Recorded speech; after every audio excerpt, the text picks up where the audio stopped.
안녕하십니까, 알림이 황희두입니다. 이번에 준비한 소식은 국민의힘 측에서 MBC 스트레이트 기자들을 고소했다는 소식이 전해졌는데요. 그런데 중요한 것은 최근에 추미애 장관 아들 측에, 그러니까 조카죠, 그분이 직접 그 SBS를 고발하지 않았습니까?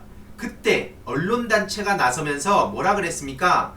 언론의 재갈을 물리는 거다, 이런 식으로 얘기하면서 이걸 또 적폐 세력들이 얼마나 물고 뜯고 했습니까? 심지어 이거에 대해서 맞고발을 하기도 했다는 소식을 지난 영상에서 제가 전해드렸었는데요. 이거에 대해서 언론단체는 뭐라 그러는지 한번 지켜볼 예정이고요. 이건 상식적으로 생각했을 때 국민의힘, 한마디로 제1야당에서 MBC 스트레이트 기자들을 저렇게 고소하는 거랑 일반인인 추미애 장관 아들의 그 친척, 심지어 그 사람이 지금 SBS와 그 대령을 고발하는 것과 어떤 차이가 있는지, 저도 뭐 과거에 곽상도 미래통합당 측으로부터 직접 고소를 당하고 그리고 이명박 재단 측에 고발당하기도 했었는데요. 지금 여전히 또 진행 중이기도 합니다. 이거에 대해서 간략하게 핵심을 전해드릴 예정이고요. 그리고 지금 조국 전 법무부 장관이 하나하나 따박따박 바로 잡아가고 있지 않습니까? 이런 상황에 최근 일베와의 전쟁을 선포한 상황인데, 이게 어떤 상황으로 흘러가고 있는지, 그리고 일베에서 그 이후의 반응은 어땠는지를 또 간략하게 핵심만 전해드리도록 하겠습니다.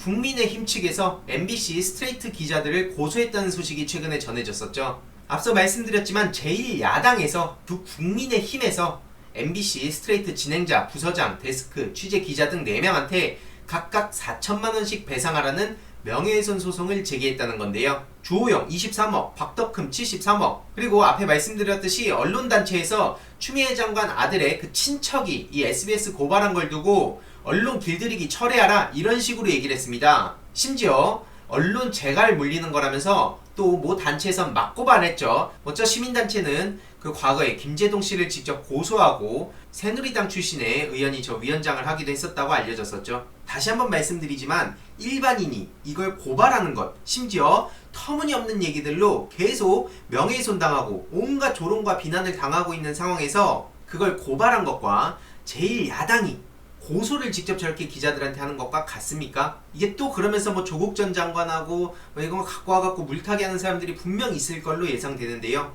이 차이는 아주 간단합니다. 조국 전 장관 측은 말도 안 되는 걸로 여태까지 온갖 의혹, 단독, 속보, 이걸로 한 가족을 완전히 난도질했기 때문에 그거에 대해서 따박따박 바로 잡아가는 거고요. 지금 국민의힘 측에선 저 부동산 문제, 이게 팩트 아닙니까? 시세 차익 있었고, 박덕흠 의원 같은 경우에는 특히나 어제 제가 그 참자유민주청년연대라 해가지고 안진걸 수장님하고 뭐 K보람님, 그 권보람님하고 또 시민단체 함께 같이 직접 고발하고 오기도 했는데, 있었던 사실을 가지고 지금 저거를 얘기하고 있는 거 아닙니까? 근데 거기다가 고소라는 게 그거야말로 어떤 팩트가 있더라도 더 이상 이런 거 보도하지 말라, 이거 아니겠습니까? 저거야말로 언론의 재갈 물리는 거고 언론을 탄압하는 거라고 주장할 수 있는 거 아닙니까? 그래서 이거에 대해서 향후에 어떻게 언론단체가 입장을 내는지 쭉 지켜볼 예정입니다. 그리고 조국 전 장관 따님 모욕한 일베 회원 가만두지 않겠다, 추가 고소를 했죠. 보도까지 되고 있는 상황인데요. 네티즌들의 반응 또한 응원하고, 그래서 그런 악플러들 진짜로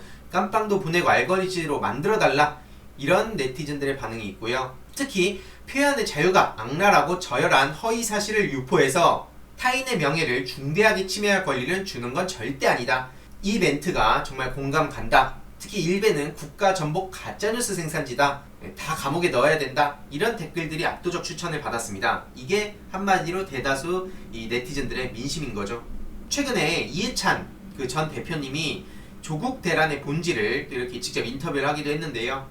핵심은 바로 이거였습니다. 이 조국 전 장관 지명 전에는 지명을 못하게 만들고 지명 후에는 온갖 것들을 총동원해서 사건을 만드는 쪽으로 갔죠. 그래서 이게 본질이고, 심지어 지명 직전에 윤석열이 대통령 독대를 한 번이 아니라 두세 번 요청했다, 다 얘기는 안 하지만 아무튼 있을 수 없는 사안이라고 직접 입장을 밝혔고요. 특히 당시 당의 판단은 지명해야 한다, 이인영 전 원내대표도 같은 생각이었고, 이거야말로 이 검찰 개혁 의지의 바로미터라고 본 것이죠. 특히 표창장 문제는 비례 균형이 안 맞고, 본질은 조국 전 장관 딸 문제가 핵심이 아니라 조국이라는 사람을 임명하게 하느냐 주저앉히느냐에 있는 거다, 이런 입장입니다. 일각에서는 조국 전 장관이 이제 정치인 출신이 아니고 학자 출신이라서 묵묵히 막 당했다, 이런 식으로 또 말씀하시는 분들이 계신데 뭐 일부 그런 면도 없지 않아 있을 수 있습니다. 뭐 정치인과 또 학자는 엄연히 다르기 때문이죠. 하지만 저는 개인적으로는 그렇게 생각하지 않는데요. 조국 전 법무부 장관은 진짜 원칙대로 가는 겁니다. 그러니까 한마디로 문재인 대통령께서도 지금 법과 원칙대로 따박따박 가기 때문에 당장은 답답해 보이고 이해가 안 간다 이런 사람들이 있을지라도 계속 문재인 대통령을 어떻게든 꺾으려고 했던 사람들이 하나둘씩 다 쓰러지지 않았습니까? 그 이유가 뭐겠습니까? 문재인 대통령은 원칙대로 갔기 때문입니다. 마찬가지로 지금 조국 전 장관도 검찰 개혁을 위해서 따박따박 원칙대로 했기 때문에 지금 시간이 지나면서 이제 1년가량 지금 지난 상황에 진실이 서서히 수면 위로 드러나고 있는 상황이고요. 앞으로도 시간이 지나면 지날수록 더 많은 국민들이 진실을 알 수 있도록 영상을 계속 만들어야겠다는 생각을 갖고 있습니다. 그리고 중요한 것은 앞에 이해찬 전 대표님께서도 말씀하셨지만 이 본질은 지금 뭐 표창장이다 뭐 이런 게 문제가 아니라 조국 전 장관을 임명하게 되면 검찰개혁을 진짜 추진할 사람이다. 이 사람은 진짜 무서운 사람이다. 그러니까 어떻게든 가족의 5촌까지 막 털어가지고 엮으려고 안간힘 쓰다가 지금 그것도 못 엮은 걸로 결론나지 않았습니까? 그래가지고 뭐 조국 펀드다 뭐다 막 이렇게 신나게 떠들던 사람 중에 한 명이 또 국대떡볶이 대표가 있죠. 지금 뭐 공산주의자 타령하다가 빼박으로 저는 이거는 처벌받을 수밖에 없다고 개인적으로 생각합니다. 아무튼 그래서 중요한 건 조국 전 장관이 특히 검찰개혁을 넘어 지금 언론개혁, 심지어 제가 가장 관심을 갖고 있는 일베와의 전쟁, 이게 온라인 커뮤니티 지형 구축하는데 굉장히 큰 역할을 하는 거라 생각하는데요.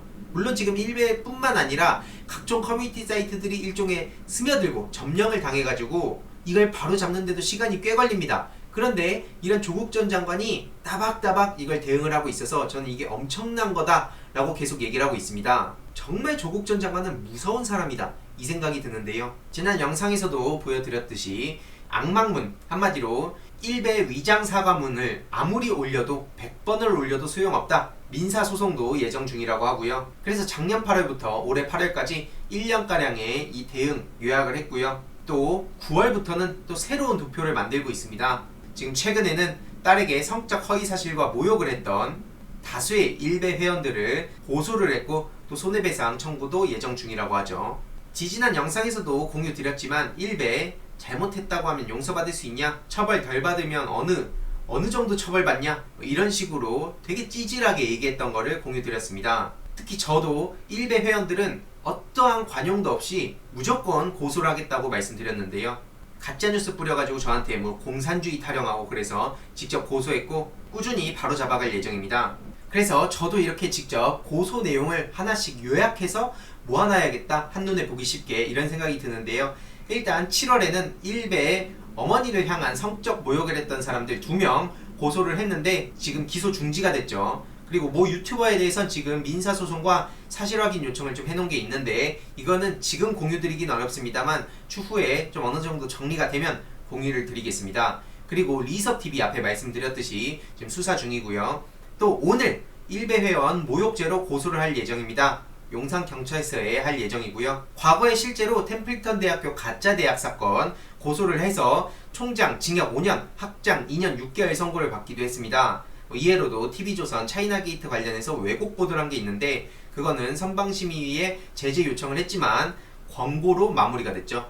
솜방망이 쳐버린 겁니다. 참고로 지금 일베에서 어떤 반응을 보이고 있냐면 조국 전 장관을 여전히 조롱하고 막 정경심 교수님이나 따님을 성적으로 대놓고 모욕하는 사람들이 있습니다. 하지만 대다수 일베 회원들은 야 이건 아니야, 너 지금 뭐 하는 거야, 이게 그러니까 그들을 걱정하는 사람들도 있고 진심으로 일베가 지금 더 이상 그렇게 가면 안 된다, 이건 아니다, 이런 사람들도 소수 보이긴 합니다. 그리고 너 해외 서버에 있냐?